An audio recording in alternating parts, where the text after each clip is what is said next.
የዋህ መስለህ አጥምድ። በህይወት ውስጥ በጣም የምትጠነቀቀው በጥርጣሬ የምታየውና በሮቹን ሁሉ የምትዘጋው ለምን አይነት ሰው ነው? ቁመናው ለሚያስፈራ፣ ፊቱ ለሚቆጣ ወይም ታሪኩ መጥፎ ለሆነ ሰው አይደል? የሰው ልጅ አእምሮ ክፉና አደገኛ ነው ብሎ ለፈረጀው ነገር ሁልጊዜ ጠንካራ የጥርጣሬ ግንብ ይገነባል። ነገር ግን አንድ ሰው ፊቱ ላይ ሰላማዊ ፈገግታ ተላብሶ እጁ ላይ ያልተጠበቀ ስጦታ ይዞ ወይንም ስለራሱ አንድ ትልቅ ሚስጥር አውጥቶ አምኖ ቢነግርህስ? በዛች ቅጽበት አእምሮህ ምን ይሆናል? ያ የገነባኸው የጥርጣሬ ግንብ በሰከንዶች ውስጥ ይደረመሳል። ልብህ ይከፈታል። መከላከያህን ታወርዳለህ። አታላዩ ሰው የፈለገውን ነገር ይዞ እንዲወጣ በገዛ ፍቃድህ የህይወትህ ቁልፍ ትሰጠዋለህ። ታላቁ የስትራቴጂ ጸሐፊ ሮበርት ግሪን 48ቱ የስልጣን ህጎች በተሰኘው መጽሐፉ ህግ ቁጥር 12 ላይ ዓለምን ጉድ ያሰኘና የሰው ልጅ ደካማ ጎን የሚያረጋግጥ ህግ አስቀምጧል። እንዲህ ይላል: ሰለባህን ትጥቅ ለማስፈታት የታሰበበትን እውነተኝነትና ደግነት ተጠቅሞ አንዲት ያልተጠበቀች እውነተኛ ቃል ወይም የደግነት ተግባር የቱንም ያክል ተጠርጣሪ የሆነውን ሰው ልብ ትከፍታለች ይላል። እንኳን ወደ ፀሐይ በደህና መጣችሁ። የነገዎቹ ሚሊዮነሮች፣ ስኬታማ ሰዎችና የቢዝነስ መሪዎች ወደሚነቃቁበት ስፍራ ዛሬ ማንም ሊነግራችሁ የማይደፍረውን የዳርክ ሳይኮሎጂ ሚስጥር በጥልቀት እንመረምራለን። የትሮይ ፈረስ የሆነውን የታሰበበት ደግነት በመጠቀም እንዴት በቢዝነስ ድርድር የሰዎችን ልብ መክፈት እንደምትችልና አደገኛ አታላዮች አንተን በደግነት ወጥመድ እንዳይጥሉህ ራስህን እንዴት መጠበቅ እንዳለብህ እናያለን። አእምሯችሁን ከፍታችሁ ትኩረታችሁን ሰብስባችሁ እስከ መጨረሻው አዳምጡ። አንደኛ፣ የሰው ልጅ አእምሮና የጥርጣሬ ግንብ። ይህንን የጨለማ ሳይኮሎጂ ህግ ወደ ተግባር ከመቀየራችን በፊት መጀመሪያ የሰው ልጅ አእምሮ እንዴት እንደሚሰራ መረዳት አለብን። አንድን አዲስ ሰው ለመጀመሪያ ጊዜ ስናገኝ ወይም ከደንበኛ ጋር የቢዝነስ ድርድር ላይ ስንቀመጥ አእምሯችን በከፍተኛ የጥበቃ ሙድ ውስጥ ነው የሚገኘው። ይህ ሰው ምን ፈልጎ ነው? ሊያታልለኝ ነው እንዴ? ከኔ ምን ሊወስድ አስቦ ነው? የሚሉ ጥያቄዎችን በንዑስ አእምሯችን ውስጥ ይመላለሳሉ። በዚህ የጥርጣሬ ግንብ ውስጥ ሆነ ሰውን በቀጥታ ለማሳመን ብትሞክር ወይም ሐሳብህን በግድ ልጫን ብትል የሰውየው መከላከያ ይበልጥ ይጠነክራል፣ እምቢ ይልሃል። ሮበርት ግሪን ይህንን ግንብ በኃይል መግፋት አያስፈልግም ይላል። ይልቁንም የሰውየውን አእምሮ ግራ የሚያጋባ ፈጽሞ ያልጠበቀውን አንዲት የዋህና ቅን የሆነች ተግባር ማድረግ ነው። የሰው ልጅ አእምሮ አደጋ ብሎ በፈረጀው ቦታ ላይ በድንገት ደግነት ሲያገኝ ግራ ይጋባል። በዚህ ግራ መጋባት መሃል የጥርጣሬ ግንቡን ያፈርሰዋል። ሁለተኛ፣ የታሰበበት እውነተኝነት። እውነቱን ተናግረህ ዋሸው። ሰዎችን ትጥቅ ከምታስፈታባቸውና የዋህ መስለህ ከምታጠምዳቸው ዋነኛ መንገድ አንዱ የታሰበበት እውነተኝነት ይባላል። ይህ ማለት ምን ማለት ነው?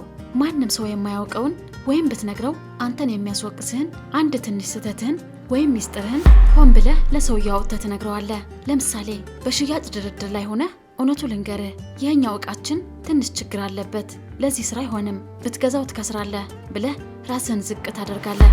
ደንበኛው ይህንን ሲሰማ ጉድ ይላል። እንዴ ነጋዴ ሆኖ እንዴት የራሱ ዕቃ አትግዛ ይለኛል?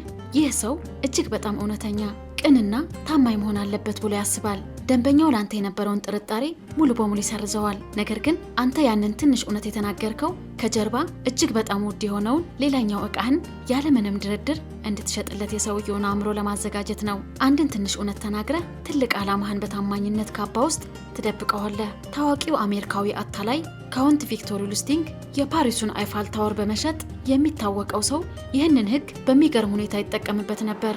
ሰዎች ለማታለል ሲሄድ መጀመሪያ የራሱን አንድ ትልቅ ሚስጥር ወይም ውድቀት አውጥቶ ይነግራቸዋል። ሰዎች እሱን ማዘን ሲጀምሩና ምስኪን እውነተኛ ሰው ነው ብለው ሲያምኑት ያኔ ትልቁ ስትራቴጂውን ይተገብርባቸዋል።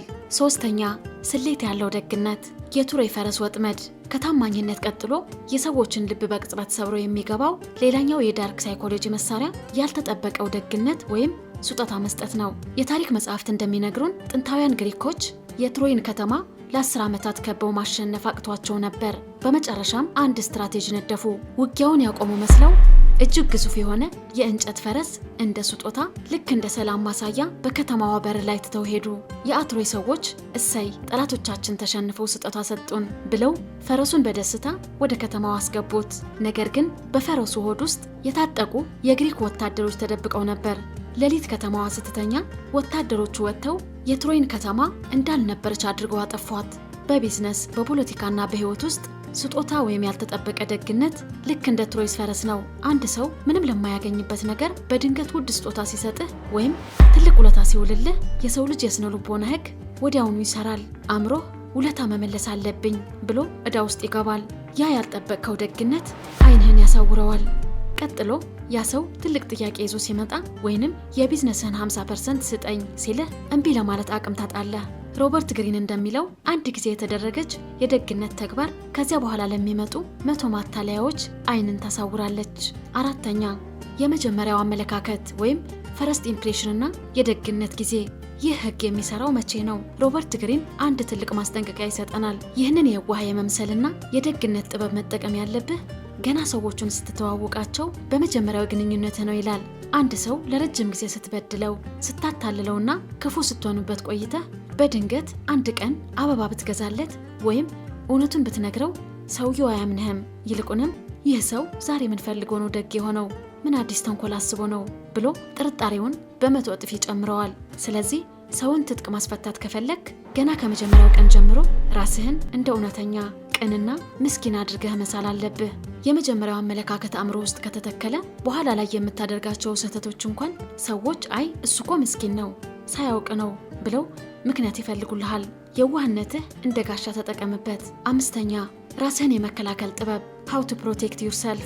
ይህንን የጨለማ ሳይኮሎጂ እና የሮበርት ግሪን ህግ መማር ያለብን እኛ ሰዎች ለማጥቃት ብቻ ሳይሆን እንደኛ ከሆኑ አታላዮች ራሳችንን ለመጠበቅ ጭምር ነው። ታዲያ ራስህን እንዴት ትጠብቃለህ? በቢዝነስህ፣ በስራ ቦታ ወይም በግል ህይወትህ ውስጥ አንድ ሰው ያለምንም በቂ ምክንያት እጅግ በጣም ደግ ከሆነልህ ወይም ያልጠበቀው ስጦታ ከሰጠህ የጥርጣሬ ደወልህ መጮህ አለበት።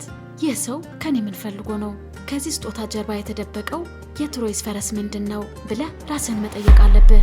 ስሜታዊ ሆነ በደስታ ከመስከር ይልቅ አንድ እርምጃ ወደ ኋላ ፈግፍገህ የሰውየውን እውነተኛ ዓላማ መመርመር አለብህ። እውነተኛ ደግነትና ስሌት ያለው ደግነት የተለያዩ ናቸው።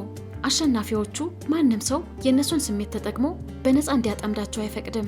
የፀሐይ ቤተሰቦች ዛሬ ዓለም በእውነት የምትመሰክርበትን አንዱን የጨለማ ሳይኮሎጂ ህግ አይተናል። ማህበረሰቡ ደግነት ብሎ የሚያስበው ነገር ግን ከልቡ የመነጨ ላይሆን ይችላል። በስልጣንና በቢዝነስ ዓለም ደግነት የሰዎች የጥርጣሬ በር መስበሪያ ቁልፍ ሆኖ ያገለግላል። ስለዚህ በድርድር ጊዜ ሰዎች ትጥቅ ለማስፈታት ከፈለጋችሁ ሆን ብላችሁ አንድን እውነት አውጡና ተናገሩ፣ ወይንም ያልጠበቀው ስጦታ ስጡት። የሰዎቹ ጥርጣሬ ሲጠፋ ትልቁን ዓላማችሁን አስፈጽሙ። በሌላ በኩል ደግሞ ማንም ሰው የዋህና ቅን መስሎ የህይወታችሁን ቁልፍ እንዲሰርቅ አትፍቀዱ። ስሜታችሁን ተቆጣጠሩ። የሰዎቹን ድብቅ ዓላማ አንብቡ። ይህንን ቪዲዮ ከመጨረሳችን በፊት ለህይወታችሁ አቅጣጫ ወሳኝ የሆነ መልእክት አለን። የስነ ልቦና ህጎች ማወቅና የሰዎች አእምሮ ማንበብ መቻልህ በቢዝነሱ ዓለም ትልቅ ኃይል ይሰጥሃል። ነገር ግን ይህንን እውቀት ወደ ገንዘብና ወደ ፋይናንስ ነፃነት መቀየር ካልቻልክ እውቀትህ ባዶ ነው። በፀሐይ አካዳሚ ይህንን የቢዝነስ ሳይኮሎጂና ድርድር ተጠቅማችሁ እንዴት ከቤታችሁ ናችሁ ዓለም አቀፍ ገበያ ላይ ዶላር ማምረት እንደምትችሉ እናስተምራችኋለን። በትሬዲንግ፣ በስቶክ ማርኬት፣ በድሮፕ ሾፒንግ የራሳችሁን ኔትወርክ እንዴት እንደምትገነቡ ከሀስከፐ በተግባር እናሳያለን። ተራ ተመልካች መሆን በቃኝ፣ የራሴ ህይወትና ቢዝነስ መቆጣጠር እፈልጋለሁ ካላችሁ ከታች በዲስክሪፕሽን ላይ ባስቀመጥነው ሊንክ ገብታችሁ አሁኑኑ ተመዝገቡ። የነገ ስኬት ዛሬን ገንቡ። ይህ ጥልቅ ትምህርት አእምሯችሁን ካነቀው ቪዲዮውን ላይክ በማድረግ አጋርነታችሁን አሳዩን።